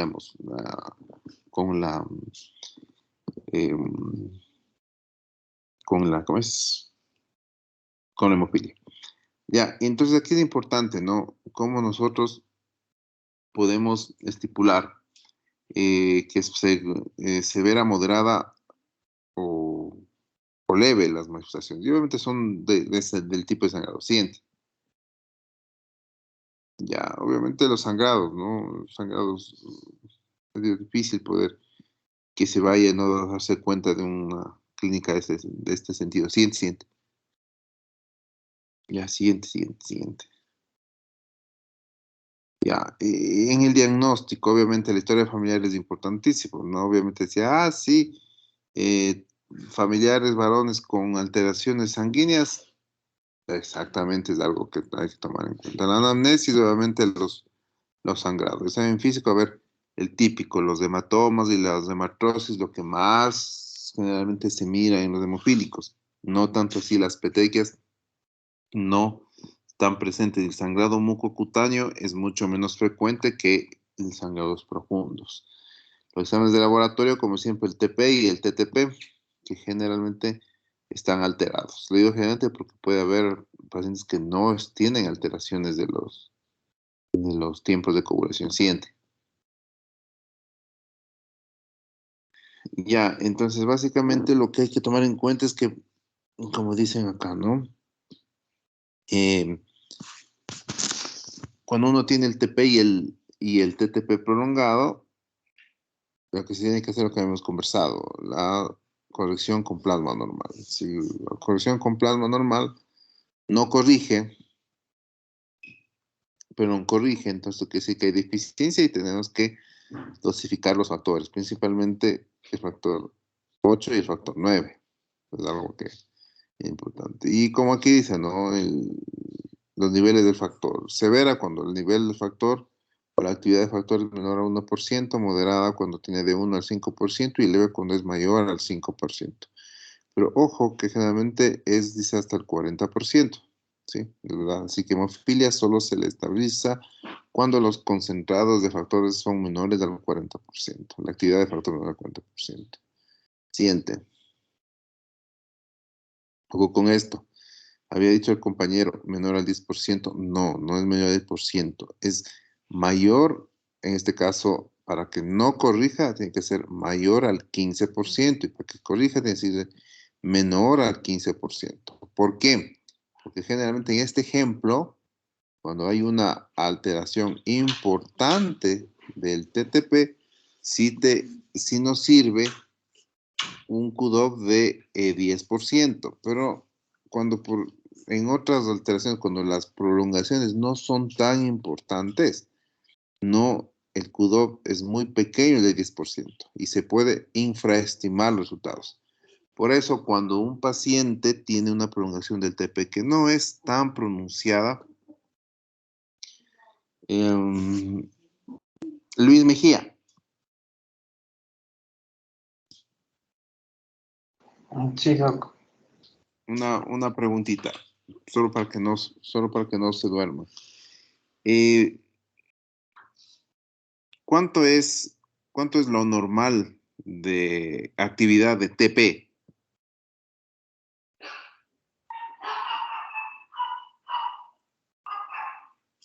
El TP, la actividad normal no era del 70 al 100%. De 70 a 100%, ¿ya? Pero ojo que el TTP generalmente no tiene la capacidad de poder medirlo con actividad, y por eso se lo mido en segundos, ¿ya? Por tal razón, para que sea, como que diría, para que sea algo netamente objetivo, clínicamente es importante la prolongación del TTP cuando está en 1.7 veces mayor del límite superior normal.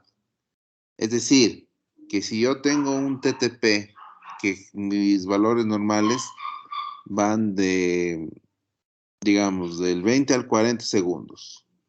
Clínicamente, ¿cuánto será importante? Clínicamente la prolongación de cuánto será?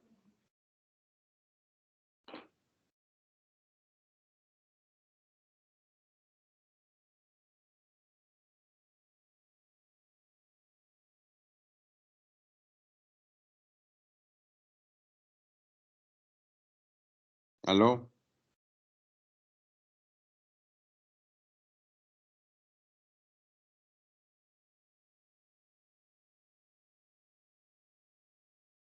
¿Aló?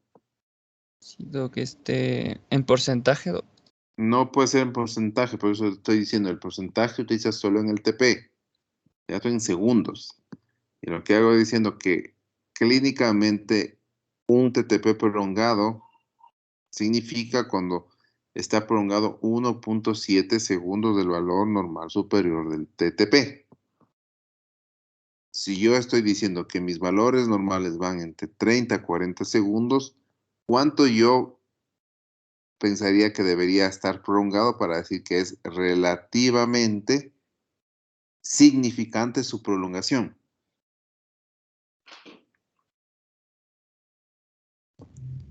Pasado de 68 ¿Por qué? segundos.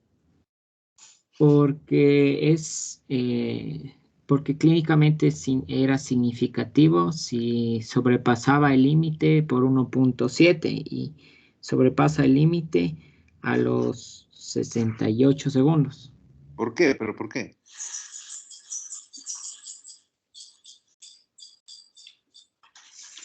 porque le multiplicamos por 1.7 que Perfecto, eso es lo que quiero. Porque es simple. 40 segundos multiplicado por 1.7, ¿cuánto da? 68. 68. Entonces, clínicamente significativo, más de 68 te permitirá a ti decir que realmente el tiempo está prolongado. Ya. En estos casos, realmente tú puedes utilizar el corte de 10%. Pero, por ejemplo, si tu valor, como puse el ejemplo la vez anterior, si tu valor normal es hasta 40, pero tú no tienes más de 68, no tienes 70, 80, como el ejemplo que puso el compañero.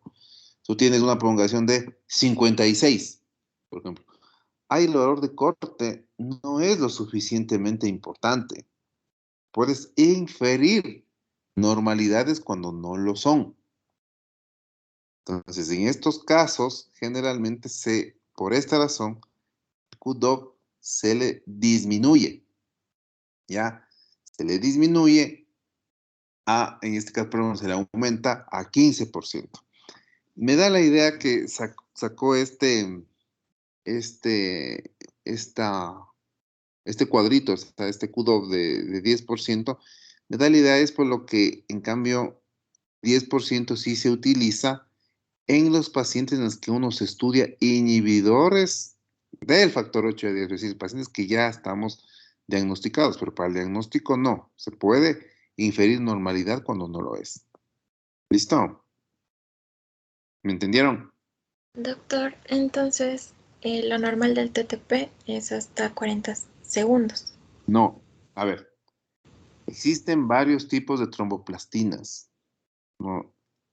No es que tú tienes que decir nomás 40 segundos, no.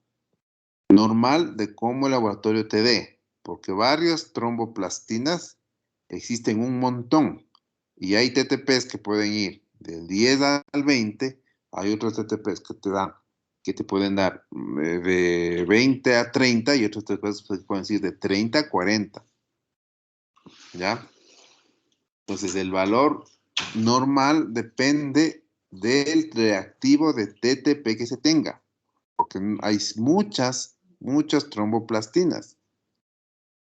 Muchos reactivos, bueno, algunos salen de los conejos, otros salen de los caballos, otros son sintéticos, otros son recombinantes y por eso hay diferentes valores normales. Dependerá de la tromboplastina que se utilice. Lo que yo trato de decir es que clínicamente una prolongación clínicamente significativa, es cuando hay una prolongación mayor a 1.7 veces del valor normal superior. Si tú utilizas una tromboplastina, que el valor normal superior es hasta 30, si eso lo multiplicas por 1.7, entonces ese será tu valor clínicamente establecido. Si tú tienes un TTP mayor de 40, un TTP en el cual el valor normal es hasta 40 segundos, pues multiplicas 40 por 1.7. Dependerá de la tromboplastina que se utilice. ¿Entendido? Ya, gracias, Doc. Entonces ese valor que resulte de la multiplicación sería mayor, o sea, clínicamente significativo, mayor a ese valor, o desde ese valor contaría. No, es clínicamente significativo desde ese valor. Ah, ya. Ya, por ejemplo, olvídate de un paciente hemofílico, ¿ya? No es un hemofílico. Estamos hablando que es un paciente que tiene una cirrosis hepática, ¿ya? Entonces, el paciente con cirrosis hepática generalmente tiene los tiempos de coagulación prolongados. ¿Por qué? Porque son pacientes que tienen la capacidad o sea, tienen una disminución de la producción de factores de coagulación, ¿ya? Entonces, este paciente quiere ser sometido a una endoscopía para ligar varices esofágicas, ¿ya? Entonces, clínicamente significativo será un paciente que tenga prolongado más de 1.7 veces, es decir, que si el paciente tiene tomando el primer ejemplo de que hasta 40 segundos lo normal y tiene 70%, ese paciente sí tiene criterio de sangrado y va a tener un proceso y va a tener una alteración, un alto riesgo de sangrado. Pero si el paciente tiene un TTP prolongado de 50 segundos, el riesgo no es mayor. ¿Ya? Por eso a lo que me refiero es clínicamente significativo. Por estas razones, para hacer el diagnóstico de hemofilia, y generalmente uno para que no se le vaya a mayor cosa, el cutoff generalmente se lo establece entre 15. Hay algunos autores que dicen entre 12 y 15. Pero para cuando uno necesite ver en pacientes hemofílicos netamente establecidos para estipular inhibidores, el cutoff es 10. Pero en los hemofílicos, no en los otros pacientes, porque puedes, como les digo, inferir normalidad cuando no lo es. ¿Entendido? Sí, doc, gracias. Ya. Siguiente.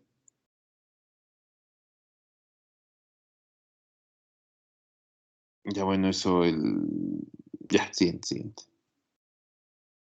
Ya, el diagnóstico diferencial, obviamente como el von Willebrand. Ya, siguiente.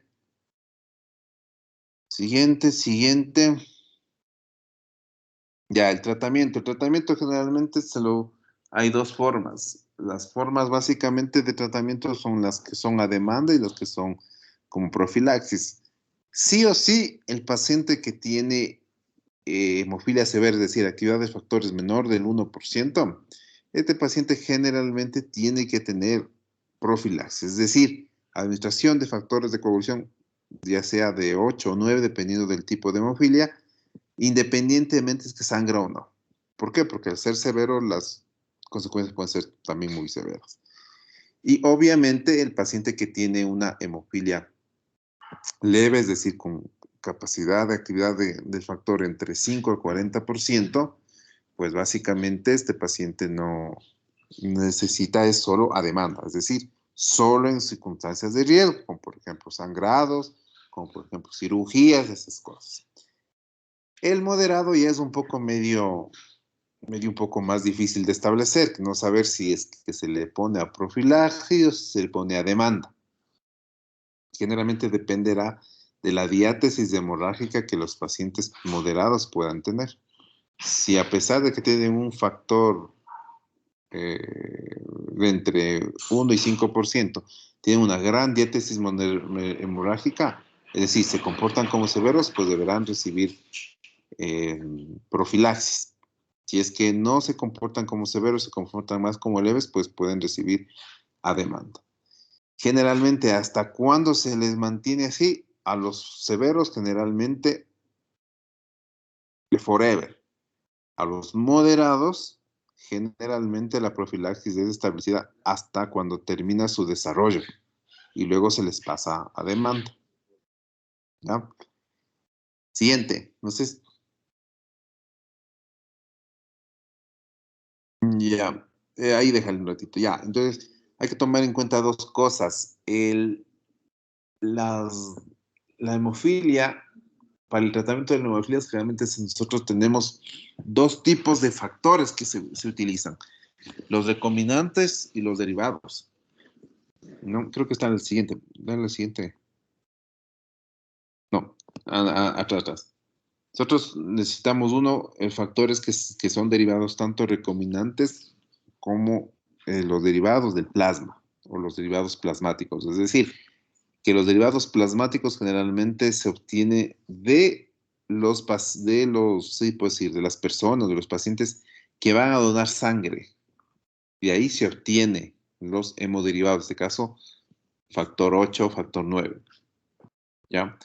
En cambio, el recombinante, pues ya son técnicas un poco más avanzadas en la cual generalmente se puede obtener de diferentes, pueden ser de células animales, inclusive de células humanizadas mismo.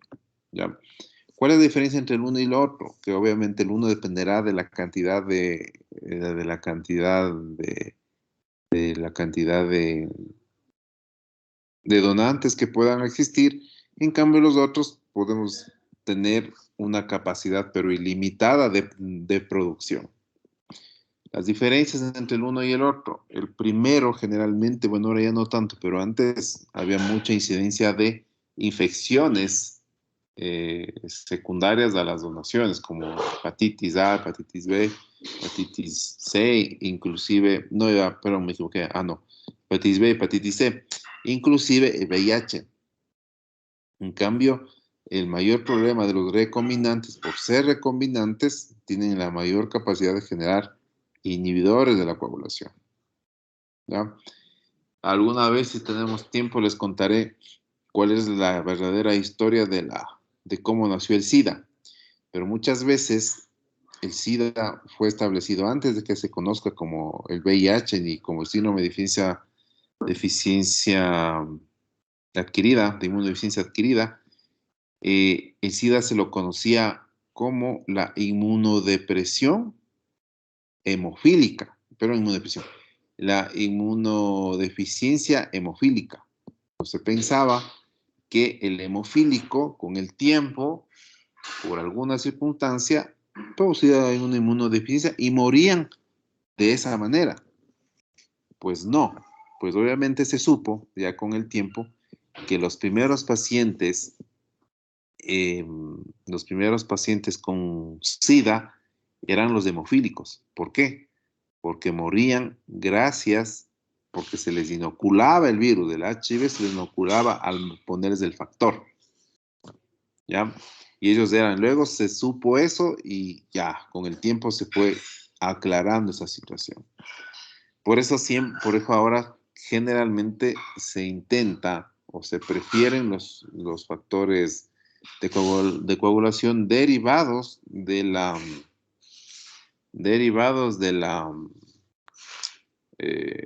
los recombinantes. Pero ¿cuál es el problema del recombinante? En cambio, el problema del recombinante hoy por hoy es la presencia de inhibidores, la generación de inhibidores. Es decir, procesos inmunes contra el factor que se infunde. Y eso impide su función. Ya, siguiente. Siguiente. Ya. Entonces, básicamente, ¿qué es lo que quiere decir la presencia de inhibidores? Se infunden el factor, pero el plasma tiene anticuerpos antifactor. Y estos anticuerpos antifactor neutralizan primero y luego destruyen al factor infundido, haciendo que no haga efecto el factor. Y obviamente el sangrado continúa. En esas circunstancias podemos utilizar algo que nos ayude a garantizar la formación del complejo protrombinasa, que al final de cuentas que es lo que yo necesito. Por eso la capacidad de poder utilizar el complejo protrombínico activado. Ojo, este complejo protrombínico activado se conoce como PEIVA, ¿sí? Pero hay otro, el complejo protrombínico no activado o concentrado de complejo protrombínico no activado, que es otra circunstancia. Tiene otro nombre, es otra sustancia. El que se utiliza en el hemofílico es el activado. ¿Por qué? Porque no tiene cómo activarse. ¿Listo? Entonces esa es una opción. ¿Ya? Y la otra opción es nuevamente saltarse los pasos. Es decir, directamente yo puedo utilizar el factor 7 recombinante activado. Entonces ya no voy a necesitar tener la posibilidad de utilizar factor 8 y factor 9, sino me salto esa necesidad y pongo ya directamente factor 7 activado. Son las dos formas de tratamiento, en este caso, a corto plazo, que se les puede utilizar a los pacientes cuando tienen necesidad de utilizar. Siguiente. Pero existe siguiente.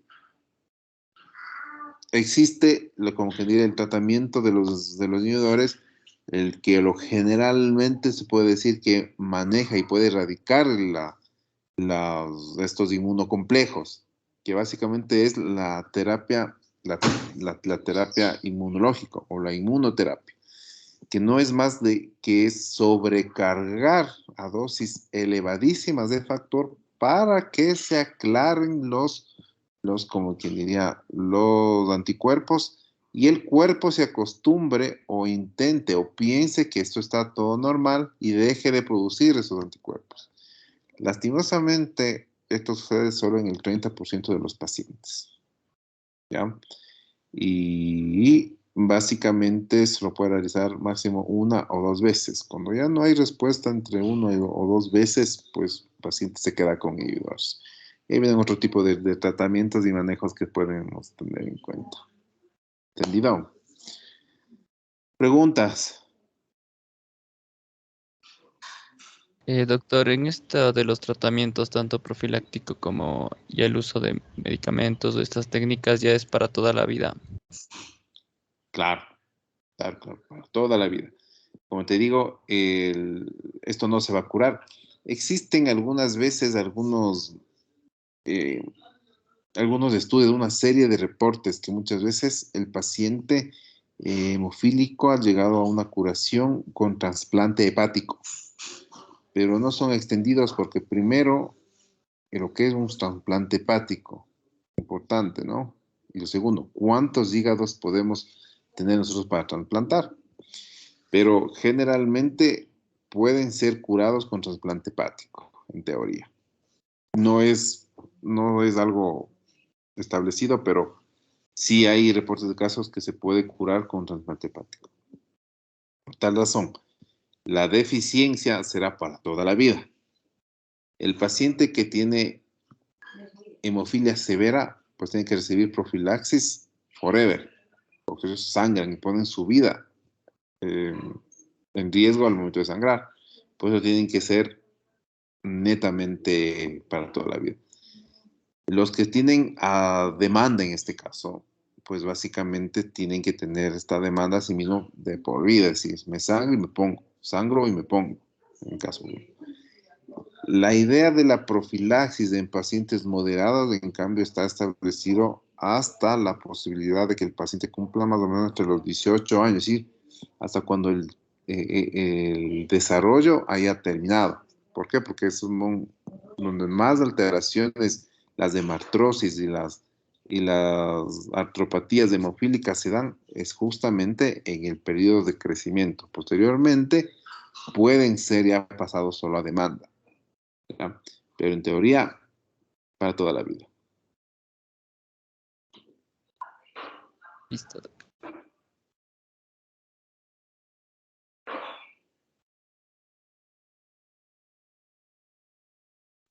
¿Ya? ¿Alguna otra pregunta?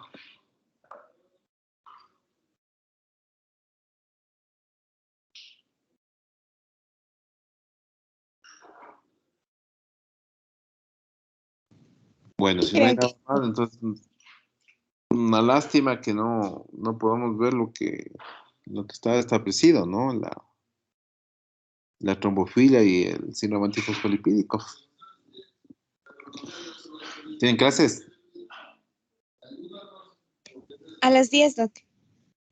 Ya. Ya, pues entonces nos vemos el próximo miércoles. A ver si entonces la próxima semana, tal vez también un día martes, vemos si es que nos vemos así no temprano. Martes y miércoles, a ver si podemos recuperar. Doc, una consulta. Nosotros habíamos quedado para el próximo martes dar el examen. ¿A qué hora sería posible? ¿A las 7 de la noche? 7 de la noche sí, pero lo que yo digo es podemos hacer así el martes 7 de la mañana también, tratar de recuperar lo que está pendiente y en la noche el examen. Y ya, doc. ¿Y podríamos recuperar ese día y dar el viernes tal vez el examen? ¿Cómo? Recuperar el martes en la mañana y dar el examen el viernes en la noche. No, es que en la noche es medio difícil para mí. Entonces quedaría para el mismo día. Sí, yo creo que sí. Ya, doc. Ya. Eso nada más. Gracias. Ya listo, entonces, nos vemos. Chao, chao.